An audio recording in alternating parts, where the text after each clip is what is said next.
நமக்கு விரோதமாய் தீங்கு செய்யும் போது நம்ம யாரெல்லாம் மன்னிக்கிறோமோ அப்பொழுது ஆண்டவர் நம் பட்சத்தில் இருந்து நம்மை ஆசீர்வதிக்கிற தேவனா இருக்கிறார். கைகளை உயர்த்தி ஒரு ஹல்லேலூயா சொல்லுங்க. யோசேப்பினுடைய சகோதரர்கள் ஆள் அனுப்பி யோசேப்பினிடத்திலே சொல்லுகிறார்கள், அப்பா சாகும் போது எங்களை எல்லாரையும் நல்லா பார்த்துக்கணும்னு சொல்லிட்டு செத்தார் அப்படின்னு.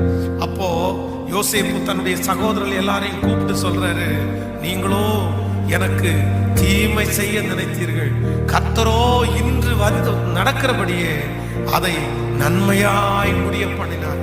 நீங்கள் என்னை இவ்விடத்திற்கு வரும்படி விற்று போட்டதுனால நீங்கள் விசனப்பட வேண்டிய அவசியம் இல்லை. ஜீவரட்சனை செய்யும்படியாக கர்த்தர் உங்களுக்கு முன்னே என்னை அனுப்பினார். உங்களுக்கு முன்னே என்னை அனுப்பினார். நான் உங்களை நல்லா பார்த்துக்குவேன் அப்படின்னு அவன் வாக்கு